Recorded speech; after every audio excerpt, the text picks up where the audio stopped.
చంద్రబాబు గారు ముఖ్యమంత్రి ప్రజల తీర్పును గౌరవిస్తూ ఆయనకు మరొకసారి శుభాకాంక్షలు తెలియజేస్తుంది కాంగ్రెస్ పార్టీ. అలాగే చంద్రబాబు గారికి మరొకసారి గుర్తు చేస్తుంది కాంగ్రెస్ పార్టీ మన రాష్ట్రానికి రావాల్సిన ప్రత్యేక హోదా. ప్రత్యేక హోదా అన్నది ఆంధ్ర రాష్ట్ర ప్రజల ఊపిరి.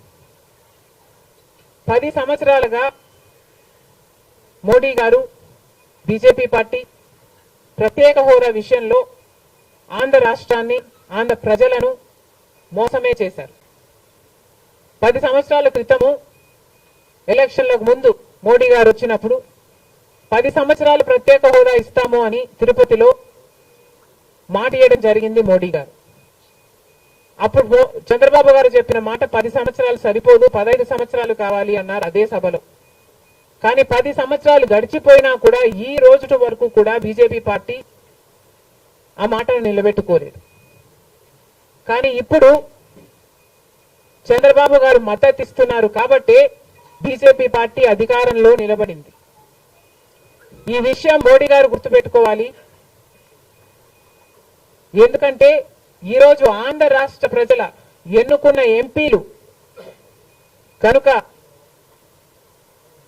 బీజేపీ పార్టీకి చంద్రబాబు గారు మద్దతు ఇవ్వకపోయి ఉంటే అసలు బీజేపీ పార్టీ అధికారంలో ఉండే ప్రసక్తే లేదు. ఈరోజు బీజేపీ పార్టీ అధికారంలో ఉంది అంటే దానికి కారణం ఆంధ్ర రాష్ట్ర ప్రజలు అని మోడీ ఇప్పటికైనా గమనించాలి. చంద్రబాబు గారికి మరొకసారి గుర్తు చేస్తున్నాం. చంద్రబాబు గారు బీజేపీ పార్టీతో ఎలక్షన్లకు ముందు పొత్తు పెట్టుకుంటున్నప్పుడే కాంగ్రెస్ పార్టీ పదే చెప్పడం జరిగింది. ఒక్క మాట అయినా తీసుకోకుండా, కండిషనల్ సపోర్ట్ అయినా మీరు ఎక్స్టెండ్ చేయకుండా, మీరు బేషరతుగా స్పెషల్ స్టేటస్ అన్న కండిషన్ పెట్టకుండానే మీరు బీజేపీ పార్టీకి ఎందుకు అలయన్స్ పెట్టుకున్నారు చంద్రబాబు గారు అని అప్పుడు ప్రశ్నించడం జరిగింది. ఇప్పుడు మళ్ళీ బీజేపీ పార్టీ చంద్రబాబు గారిని డిమాండ్ చేస్తుంది. ఇప్పుడు మళ్ళీ కాంగ్రెస్ పార్టీ చంద్రబాబు గారిని డిమాండ్ చేస్తుంది. బికాస్ మీరు ఇచ్చిన ఎంపీల వల్ల ఆంధ్ర రాష్ట్ర ప్రజలు ఎన్నికైన ఎంపీలను మీరు బీజేపీ పార్టీకి ఇచ్చారు కాబట్టి ఈరోజు బీజేపీ పార్టీ అధికారంలో ఉంది కాబట్టి చంద్రబాబు గారు ఈ విషయాన్ని గుర్తుపెట్టుకొని ఇప్పటికైనా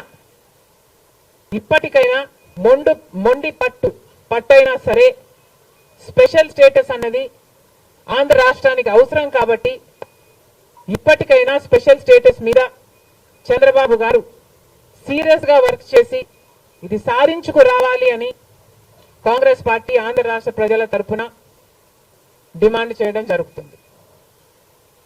ఒక స్పెషల్ స్టేటస్ కాదు, పోలవరం ప్రాజెక్టు కూడా ఉంది.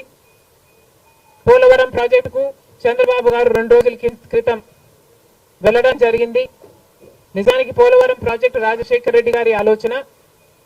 2004లోనే రాజశేఖర రెడ్డి గారు 10,000 కోట్లతో 20 లక్షల ఎకరాలకు నీళ్లు ఇవ్వాలి అని తలపెట్టిన ప్రాజెక్టు పోలవరం ప్రాజెక్టు.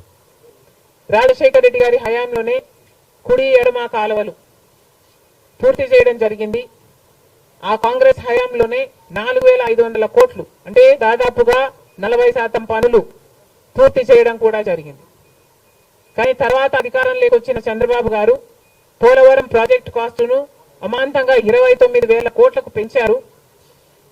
కానీ పనులు మాత్రం పూర్తయినట్టు ఎక్కడా కనిపించలేదు. 2018 కల్లా నేను పూర్తి చేస్తాను అని రాసి పెట్టుకోండి అని చంద్రబాబు గారు ఆ రోజు అసెంబ్లీ సాక్షిగా ఛాలెంజ్ కూడా చేశారు.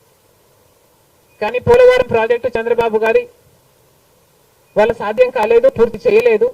ఆ తర్వాత అధికారంలోకి వచ్చిన జగన్మోహన్ రెడ్డి గారు పోలవరం ప్రాజెక్టుని మళ్ళీ రివర్స్ టెండరింగ్ అంటూ మొదలుపెట్టి 55,000 కోట్ల రూపాయలకు దాన్ని ప్రాజెక్టు కాస్ట్ను పెంచారు. తీరా చూస్తే ఏ పని జరగలేదు. ఇప్పటికైనా చంద్రబాబు గారు చెప్తున్న మాట ఏమిటి అంటే 75% పనులు మా హయాంలోనే పూర్తయ్యాయి, 25% పనులు మిగులున్నాయి, నేను పూర్తి చేస్తాను అని చెప్పడం జరిగింది మొన్న చంద్రబాబు గారు. చంద్రబాబు గారిని కాంగ్రెస్ పార్టీ ప్రశ్నిస్తుంది. మరి 25% పనులు మాత్రమే మిగులుంటే 4 సంవత్సరాలు పడుతుంది అని మీరు ఎందుకు చెప్పారో చంద్రబాబు గారు సమాధానం చెప్పాలి. పోలవరం ప్రాజెక్టు మీద ప్రజలకు క్లారిటీ లేదు కాబట్టి పోలవరం ప్రాజెక్టు మీద ఒక వైట్ పేపర్ మీరు రిలీజ్ చేయండి. దాంట్లో అసలు పోలవరం పరిస్థితి ఏమిటి, దాని డిజైనింగ్ దగ్గర నుంచి మొదలు పెడితే అసలు దాని ప్రస్తుత పరిస్థితి ఏమిటి, మీరున్న 5 సంవత్సరాల అధికారంలో ఉన్నప్పుడు ఏం చేశారు, తర్వాత జగన్మోహన్ రెడ్డి గారు ఏం చేశారు, ఇప్పుడు ఏమి చేయాలి,